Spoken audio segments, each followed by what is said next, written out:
Live from KSAT 12. Good Morning San Antonio starts right now. Good morning. It is Wednesday, November 16th. Still chilly out there. We are still in the 40s and it's 9 a.m. 43 degrees. Who would have thought?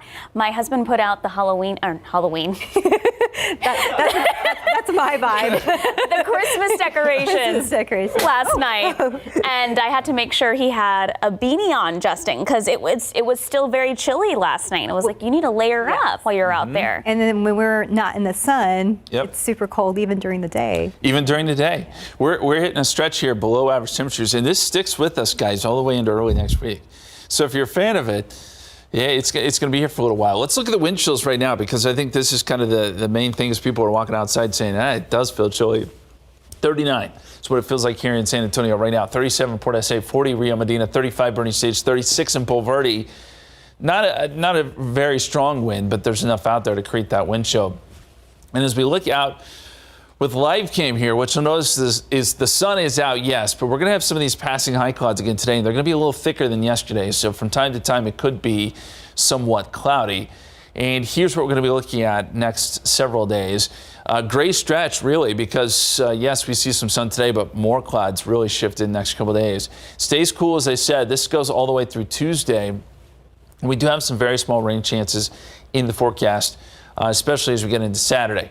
Right now, 43 degrees, easterly winds at about 6 miles per hour. And as I mentioned, wind chill values are in the 30s.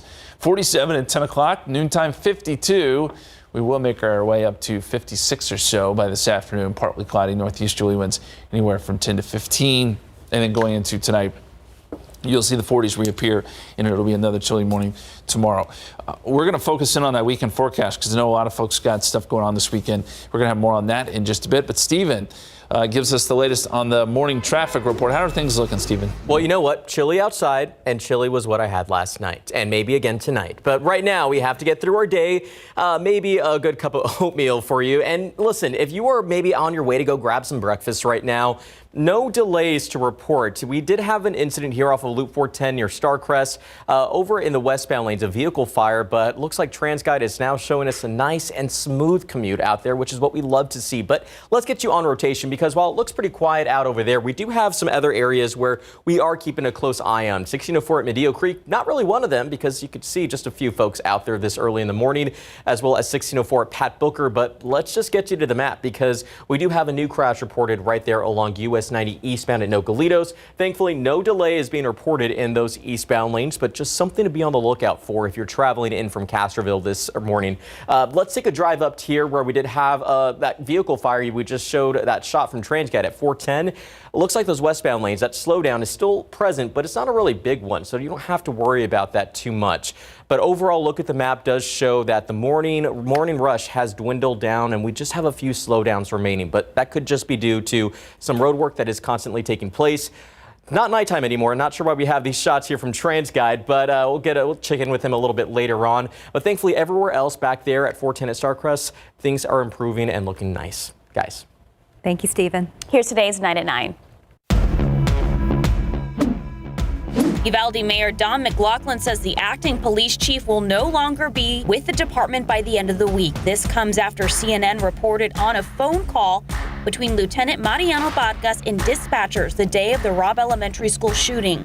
McLaughlin says Vargas should have taken action and didn't. Vargas was just re-elected last week as Uvalde County Commissioner for Precinct 2. President Biden says G7 and NATO leaders want to investigate an explosion that left 2 dead in Poland before responding to it. Poland says a Russian-made missile fell on a village near its border with Ukraine.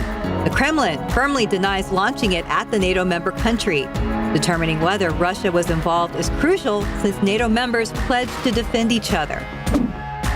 Former President Donald Trump officially announced his bid for the White House in 2024. He made the announcement in Florida last night in front of hundreds of supporters. In his speech, Trump positioned himself as a peacekeeper and painted a flattering picture of his time in office. A federal judge blocked Title 42, which makes it easier to deport migrants. The judge ruled it violates the Administrative Procedure Act. Without Title 42 in place, all migrants arrested at the border must be processed under immigration law. The Biden administration has requested a stay on it. If that stay is granted, it will keep Title 42 alive through December 21st. There is evidence older adults are catching RSV at a higher rate than normal.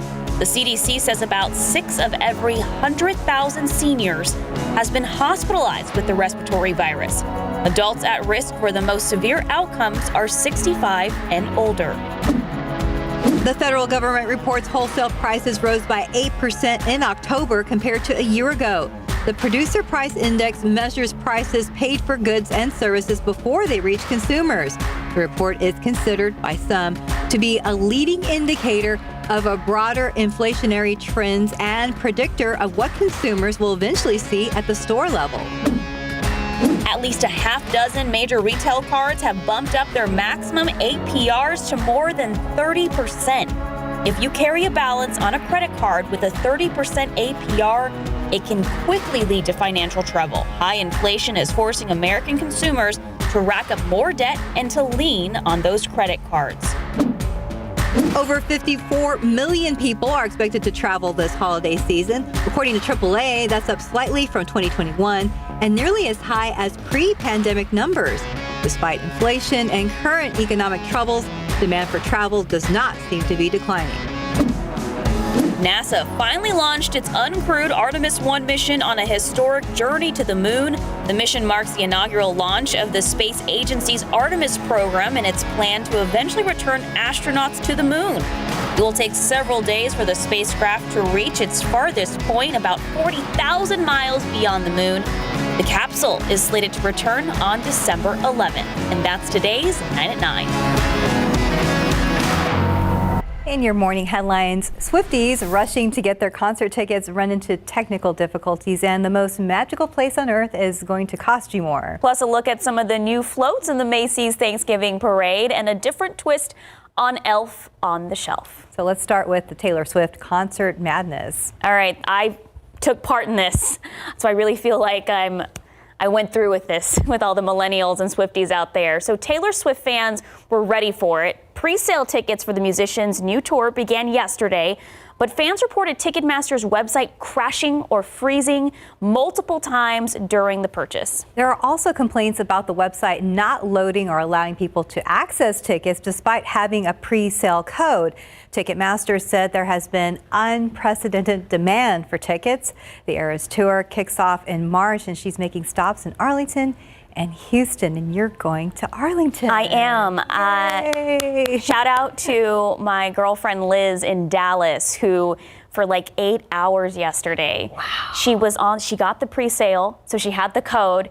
She got in, and then there's this like little red line that kept being like, you're in line. Like 5 hours later, you're still in line. She got into it and then like bought our tickets.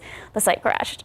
She got charged and she was like, I don't know if we have tickets or not. Oh my goodness, what a mess. Yeah, so she went back in line, waited several hours. I don't know how good our seats are, but we're going to be there. You're going to be there. That's all that matters. Oh my goodness. Right. The patience for that, you know, and then also because some people, when you see that, you're like, oh, my computer's not working. So you get out. So at least she stuck it out. You owe her big, Sarah. I know. I owe her like a bottle of like Vou champagne or something. And a Taylor Swift outfit for the right. show. Yeah. We're going to have fun. Yeah. All right. Admission rates are about to go up at Disney World. The Florida theme park announced it will soon raise ticket prices for the first time since 2019. Beginning on December 8th, there will be park-specific pricing for one-day, one-park tickets. Epcot and Hollywood Studios will also have a different price range depending on date and demand. Animal Kingdom, however, will keep its current prices, and Disney World is increasing the price of most of their annual passes. Several new floats will make an appearance at the 96th annual Macy's Thanksgiving Day Parade this year. Designers are putting their final touches before next week. Wonder Bread is debuting its Wonder Ship, a clear dome filled with balls and confetti. There's a baby shark float. Aww. Toys R Us is also bringing the new Jeffrey back, called Jeffrey's Dazzling Dance Party. He'll be a DJ. Oh, he's cool now. As Jordan Sparks performs, and designers have been working for months to execute these visions. Wow, look very nice. And Elf on the Shelf is getting a new challenger, and it's a familiar face, or salad dressing. Yep, this is Ranchy. the star of Hidden Valley's Branch on a Branch holiday tale. Ranchi is so cute. Right? I love Ranchi already. It borrows heavily from Elf on the Shelf, where owners are asked to move Ranchi to a new spot every day that helps him inspire people, spread joy. Also look over at the kids, make sure they're behaving, which may power him to achieve his dream of becoming a real bottle of ranch dressing one day. Oh, that's cute. You can order your own plush Ranchi for $30. What? 30 bucks? Okay. All right. On Hidden Valley's Ranchi's website. no longer cute. What? He's like a little tiny ornament. I thought like $10 maybe. Oh. Anyway, well, he comes with an illustrated storybook.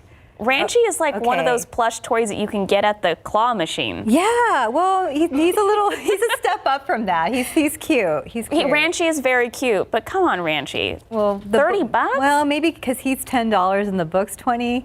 If you justify You're it. being way too nice. I would pay $10 for Ranchi. Yeah, I would too. Why don't we just get our own like actual bottle of ranch and just be like, here's our version of Ranchi. Then you can't leave it out after it's been in the fridge. Well, get a brand new one. A brand new one. Don't put it in the fridge, and it's known as Ranchi. Don't hide it in the fridge. Yeah. And then you can't take it out. Yeah. We're going down the ranch rabbit hole. Okay, 9:09 and 43 degrees, still ahead on GMSA at 9. We have heard the stories about staffing shortages, but coming up in the show, we're going to explain the challenges employees are facing when it comes to finding seasonal workers. Plus,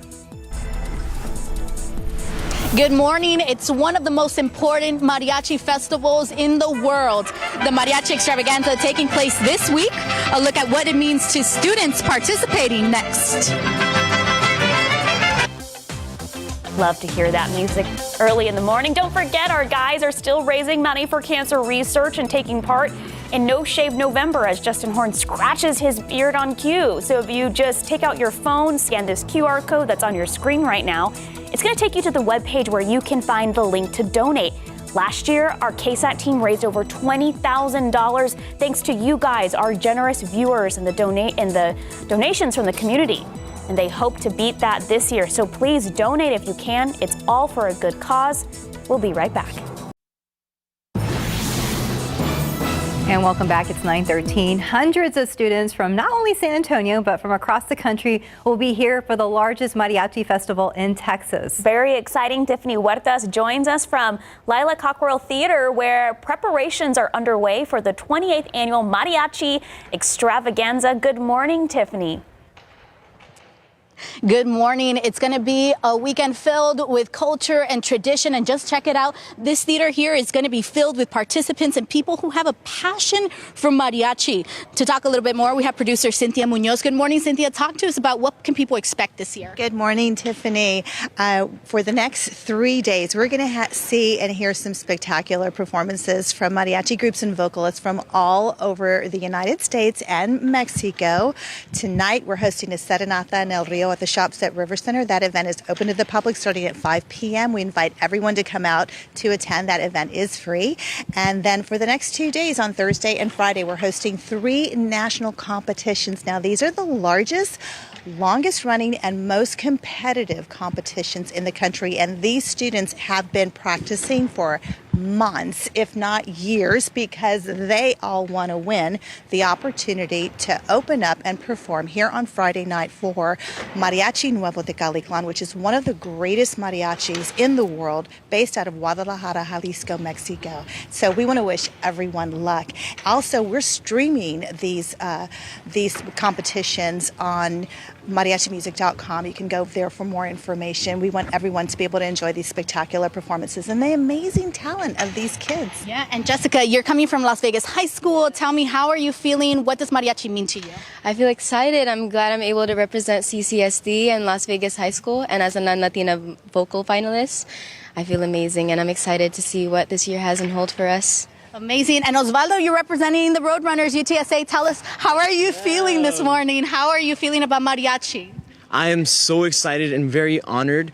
My name is Osvaldo Chacon. I am a music education major at UTSA. Go Runners! And it is such an honor, and I am so grateful to represent all of the San Antonio community and all of UTSA at this year's National Vocal Competition, as I will be fighting to win that grand championship. Well, good luck to both of you. We're going to give you a sneak peek of what you can expect the next couple of days. Check it out.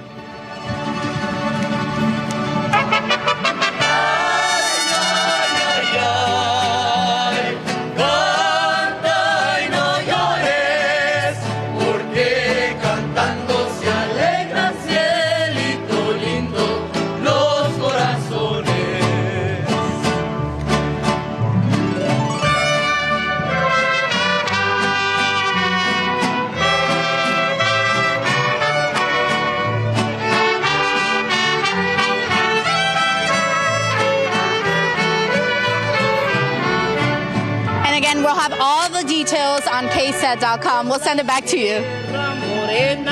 So amazing, Tiffany. Thank you so much for that preview. What a beautiful way to get your morning energized. Exactly, a nice way to start the morning. We're so glad. Thank you guys for coming out. 43 degrees right now. You know, you look outside, it looks like it might be 70, but don't be fooled by the sun. Don't be fooled. I went walking in, trying to be in the sun yesterday, Justin. It did no good. You're trying to stay out of the shadows. And even in the sun, I could not get warm. No, it's been kind of a shock to the system, honestly, because it was such a warm summer, and now we're just kind of flipping the script on everybody. I think that as we get towards Thanksgiving, temperatures may try to moderate a little bit, but we're in for a pretty significant stretch here of cool weather. We start with the big picture, and you can see that we've got clouds streaming in from the south and west. These are all high clouds, and they'll be thick from time to time today. And you're probably looking at the Texas Panhandle and saying, hey, there's some snow coming down there. It shows that, but likely a little too dry for anything to reach the ground. So we haven't seen any reports of snow.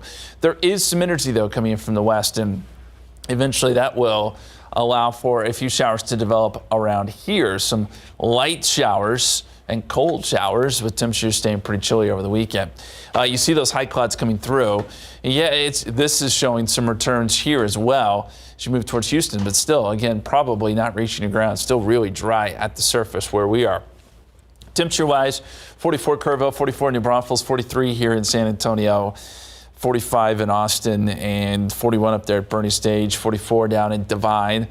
With these clouds coming through, it's just nice. It's not going to be a big warm-up today. Right now here in town, again, 43. Dew point is at 34. That's still pretty dry. Easterly winds at about 6 miles per hour. And we do have wind chills, too. Feels like 38 in Bulverde. Feels like 40 in Castroville, 40 Stinson, 39 down there in Pleasanton. So it's chilly all the way around. And the coats, well, we're just going to keep them, even going into next week. So this is like the November temperatures.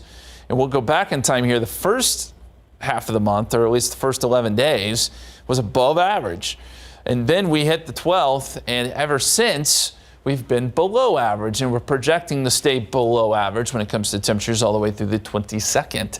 Our average temperature is 66.5, technically a little bit above, but I think we may eventually end the month, depending on how the last week or so goes, with some below average temperatures dragging that average down. The coldest we saw was 38 on the 13th and 15th. So our KSAT 12-hour forecast, 52 noontime today. We'll call it partly cloudy. 56 your high. Northeasterly winds will stay somewhat breezy, 10 to 15 miles per hour. And then tonight, 7 o'clock, 52 degrees, 49 at 8 p.m. We're down into the mid-40s by the 9 o'clock hour. Now let's talk rain. We don't look for any rain today. That's not in the forecast. But tomorrow morning, we'll start to see some moisture increasing. And this model does show a shower or two across our southeastern counties. I think we could see maybe a sprinkle here in San Antonio, but it's not going to be much, if anything at all. And that moves out pretty quickly. We may get some clearing tomorrow afternoon. But by Friday, the clouds move right back in. And this is when clouds really start to thicken up and we hit a really kind of gray stretch. You're not going to see a lot of sun starting Friday all the way through probably Monday or Tuesday. And as we get into Friday afternoon, this is showing a few showers here and there. So some very light showers, but possible Friday afternoon. And then we get a little better chance on Saturday. So let's walk you through the weekend forecast. Disturbance closer to the coast, and that throws a few showers in our direction.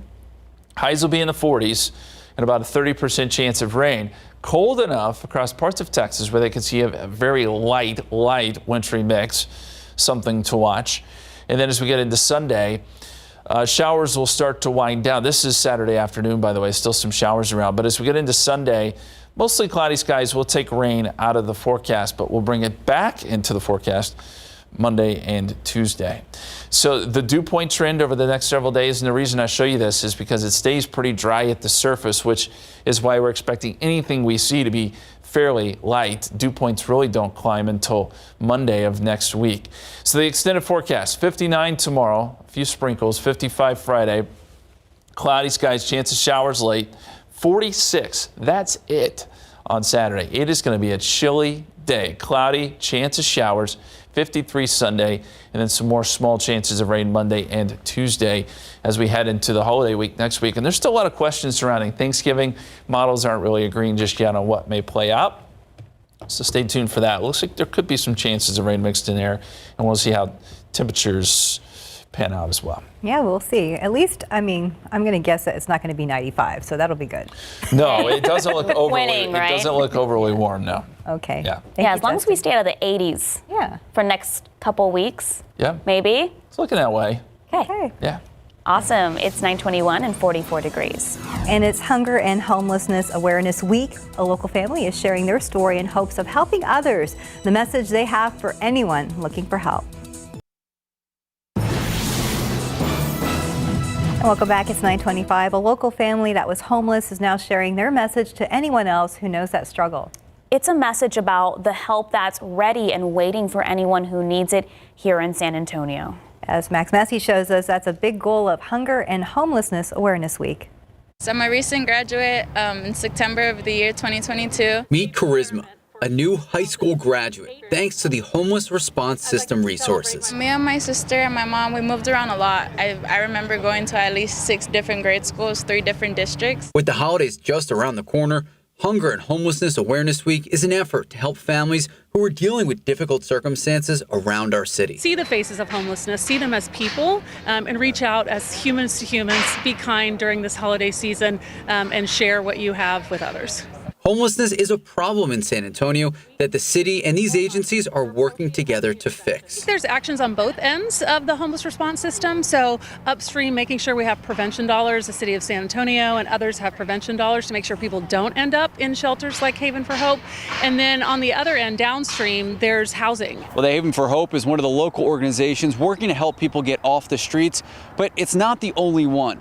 The thing unique about San Antonio is it is a collaborative effort. We still have work to do always because there are people who are living on the streets today, but we're actually, making a dent in that, and we're working together to ensure that people have a safe and warm place to stay. The homeless response system is working one day at a time to prevent and hopefully one day end homelessness. I say do it. I say don't be scared to ask questions. Questions is the best way to get you out of the situation wherever you're in. If they don't have the next question, go on to someone who does, and to just always have hope. Max Massey, KSAT 12 News. Thank you, Max. Don't forget our KSAT Community Share the Shoes campaign is going on right now. You can donate any pair of shoes or socks to a child in need. Just take your donation to any of the San Antonio police substations through December 16th.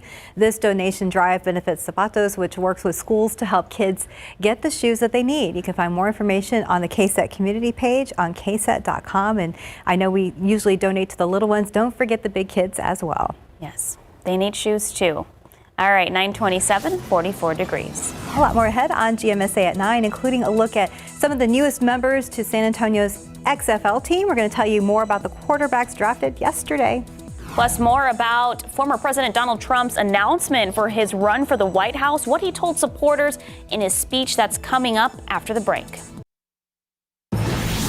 And welcome back. It's 9:31. Embattled Councilman Clayton Perry says he will not be taking a paycheck while he is on leave of absence. Perry asked his fellow council members for a sabbatical on Monday following his misdemeanor charge in a hit-and-run case. Perry is also being investigated for DWI. In the meantime, council plans to appoint a temporary replacement. A city spokeswoman said both Perry and the replacement could be paid while Perry is away, but the councilman's chief of staff says Perry will work with HR to decline the portion of his nearly $46,000 salary while he is away. How long that will be is anyone's guess. The longest period is up through the end of the term, but it also says that when he's ready to come back, he can just tell us he's ready to come back, and he comes back. So really, it's up to him. I mean, this is, as far as we know, it doesn't have a definitive time period that he gave us. The city is taking applications for Perry's temporary replacement. We have more information right now on our website, ksat.com. Some other big headlines: President Donald Trump making it official, launching his 2024 bid for the White House. Trump's announcement follows a disappointing showing for Republicans in the midterms, and this time around, Trump is facing several investigations, growing criticism from members of his own party and several potential GOP challengers. ABC's Morgan Norwood has more details about Trump's announcement. America's comeback starts right now. This morning, former President Donald Trump gearing up for a third run for the White House. In order to make America great and glorious again, I am tonight announcing my candidacy for President of the United States. The announcement comes under the cloud of a worse-than-expected show in the midterm elections by Trump-backed candidates, with some Republican voices blaming Trump and shrugging off his bid for 2024.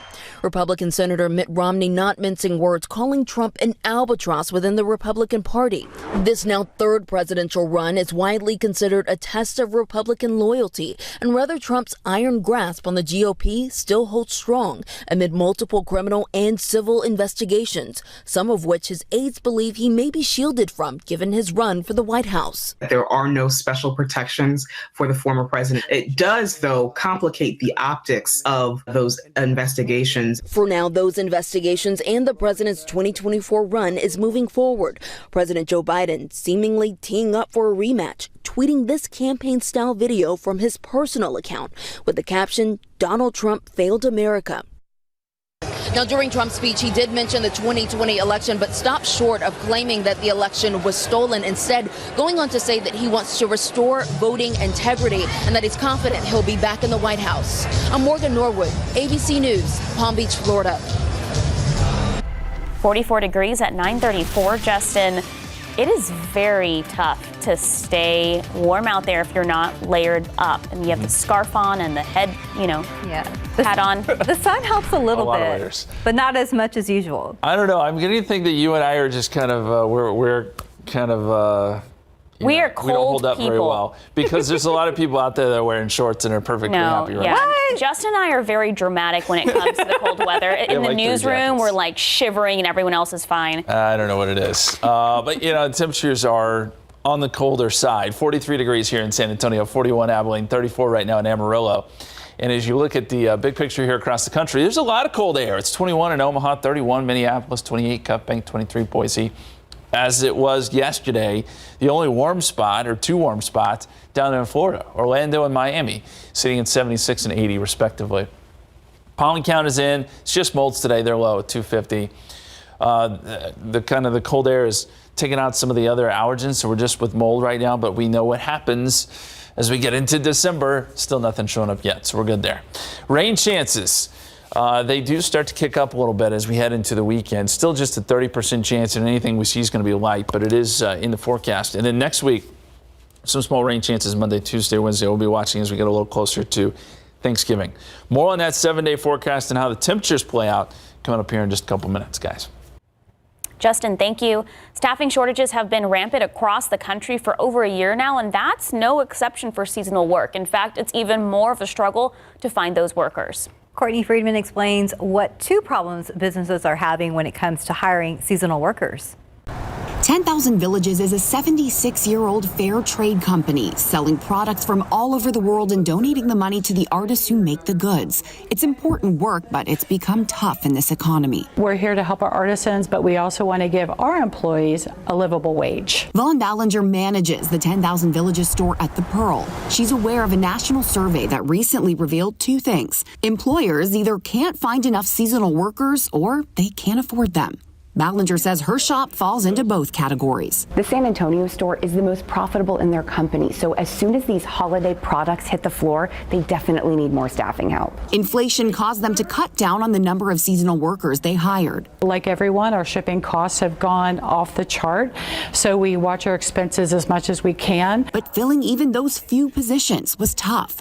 Experts say that's because our economy is adding way more jobs than can be filled. Here in this region, which is a 13-county region that we support, we had about 50,000 jobs year over year from like September of 2021 to 2022. Workforce Solutions CEO Adrian Lopez says that leaves job seekers with a lot of options. Do they want a temporary seasonal assignment, or do they want to actually, go to a full-time job that actually probably pays benefits? Ballinger was lucky to find a few new hires to help them, but knows other stores may not be as fortunate.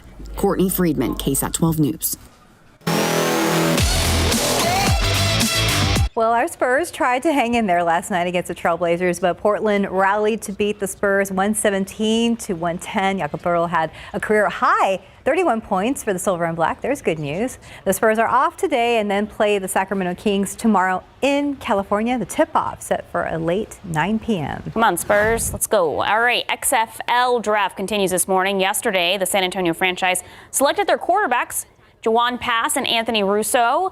Pass played his college ball in Louisville and graduate season with Prairie View A&M. Russo participated in the Carolina Panthers rookie minicamp this spring after playing at Temple and Michigan State from 2017 to 2021.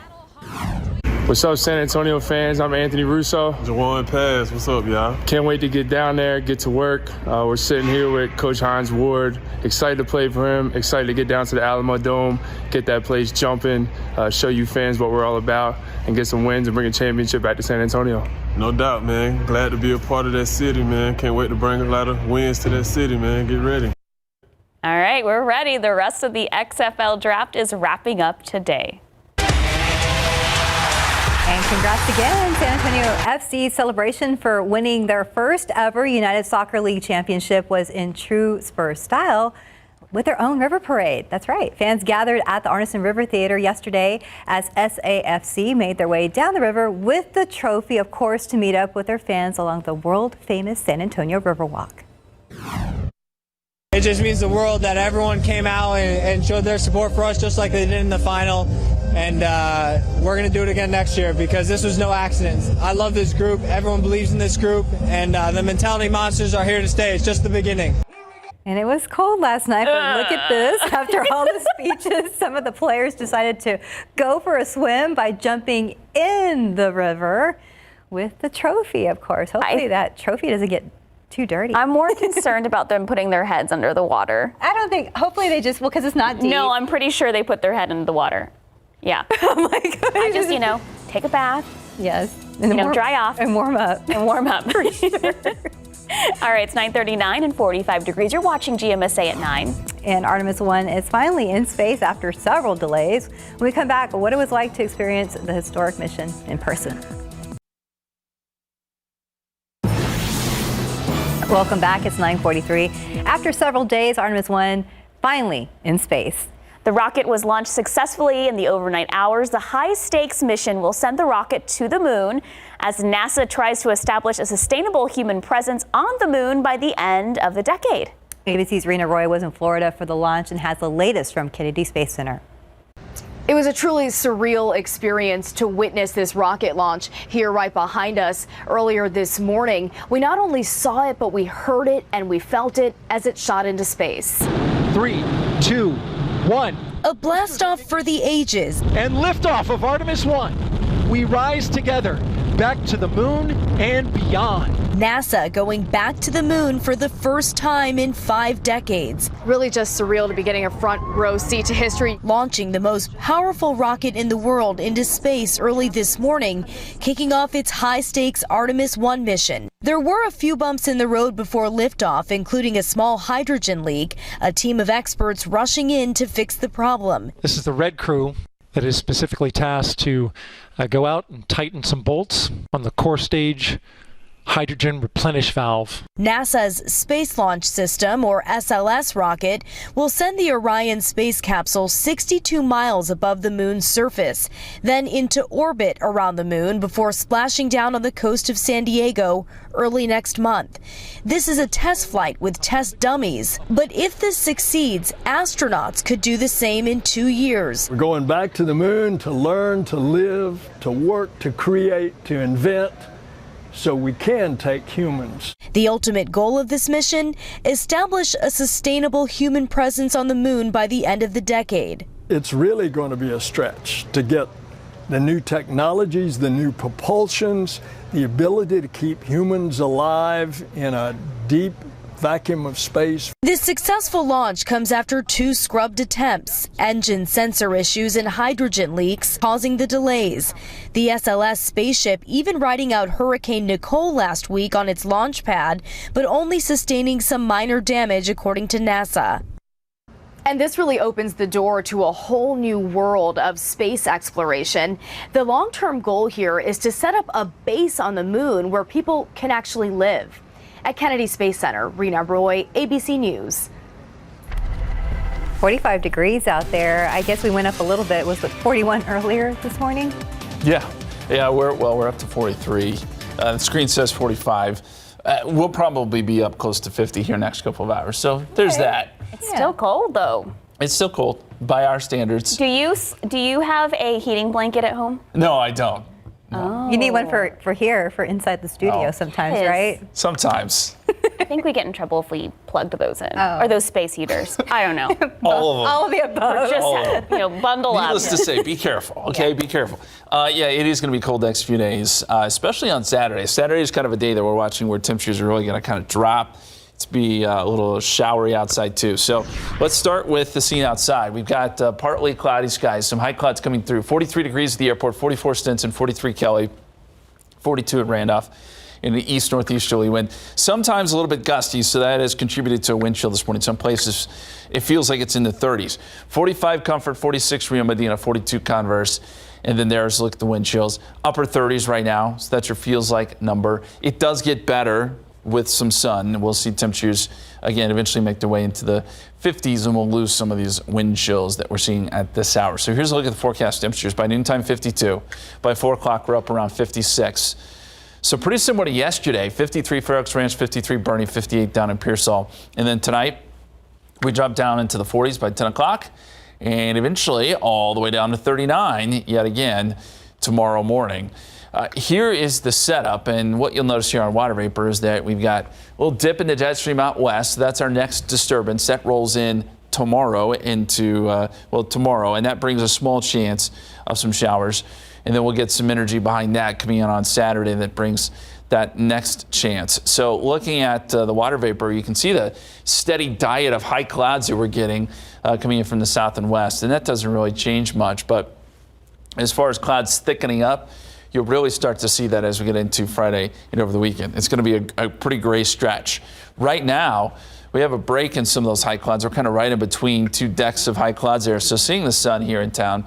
And the forecast calls for partly cloudy skies, as I said, this afternoon. And then tomorrow morning especially is when we could see a sprinkle or two. This model shows 1 or 2 very light showers down there around Carson City and Victoria.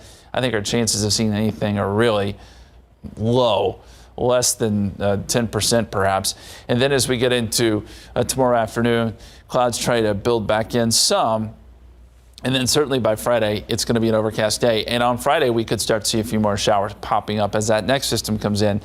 And on Saturday, that's when we have a chance to see maybe a bit more widespread rain. It's still 30% chance, and it's not going to add up to much. It's going to be really, really light. It could be cold enough, though, and I should point this out, that it could be cold enough that we may get a little bit of wintry weather in parts of north central Texas. Something to watch. This would also be very, very light, so it wouldn't cause a lot of impacts. The heavier rain will be down off the coast. And then on Saturday afternoon, this starts to pull out. And Sunday, I think, is probably a quiet day. We're still going to see mostly cloudy skies, though. Temperatures moderate a little bit. We're in the 40s on Saturday, perhaps 50s on Sunday. So the extended forecast. 59 tomorrow, some morning sprinkles. 55 Friday, 20% chance of a few showers late. And then 46 on Saturday with a chance of showers, lots of clouds. It's also going to be somewhat breezy on Saturday, so wind chills will be in the 30s most of the day. 53 Sunday, another chance of showers Monday and Tuesday. It's going to be a cold running morning on Saturday. Oh, yeah, you're running, right? Ouch, usually. Well, it's not a race, it's just training. Oh, and that's okay. usually when I get the chance to get out there and get some miles in. But I'm like, oh, birds. Do not get sick. Cover up. Yes. Okay. Good advice. Yes, Yes. I will do that. All right, it's 9:49 and 45 degrees. Music is definitely in their blood. When we come back, what it means to the Navarra family to have their next generation nominated for a Latin Grammy. Destiny Navarra always felt at home on stage after growing up with Tejano music. Her father is the one and only Raulito, who would dance and sing next to his brother, the late Tejano superstar Emilio Navarra. Now, the latest Destiny Navarra album is up for a Latin Grammy on Thursday in Las Vegas. And as Jesse Degollado reports, talent like hers clearly runs in the family.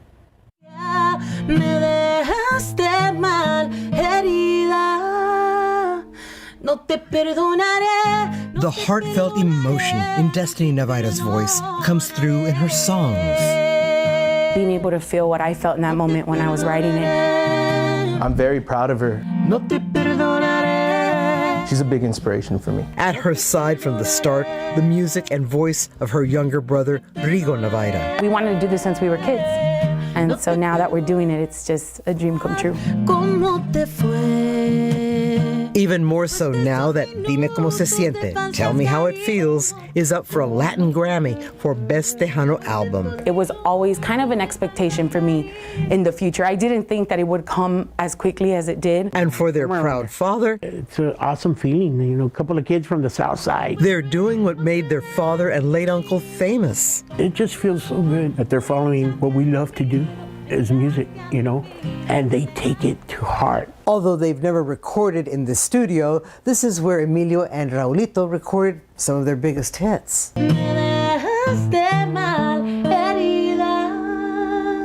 Destiny Navaira says carrying on their legacy isn't a burden, it's her responsibility. I'm privileged to do so. Jesse Degollado, KSAT 12 News. And members of a small hill country church are trying to do big things. A big job for Centerpoint United Methodist Church includes refurbishing all 27 of its stained glass windows. The windows are more than 100 years old and have been clouded over. The congregation has to pay an expert to do that work, which involves taking apart each window piece by piece, then restoring them to their original beauty. The glass is just the medium. It's the light of God that comes through and is glorified. And you have to just believe it. Their faith is especially important when it comes to finishing this big job. Katrina Weber will show us why coming up tonight at 6. We're now up to 47, so we'll be up near 52 by noontime. Partly cloudy skies today, a little bit of a breeze, so it's going to feel somewhat chilly. 56, the high temperature later this afternoon. And again, more clouds next few days. We're going to see those temperatures get pretty chilly over the weekend. 46 for a high on Saturday. That's it, with a few showers. Wow, we'll definitely get to wear our winter wear that we've been waiting to, bust out since the fall. Justin, where are you on no shave? What rank are you in? I want to say I'm like 6th. Okay, Yeah. let's give Justin Horn a plug here. If you don't want to spend $30 on Ranchy, you can spend $30 donating. Don't do Ranch on Ranch. No Shave November for a good cause. Ranchy's sold out, by the way. So donate to Justin. There you go. You have to donate now. Have a good day.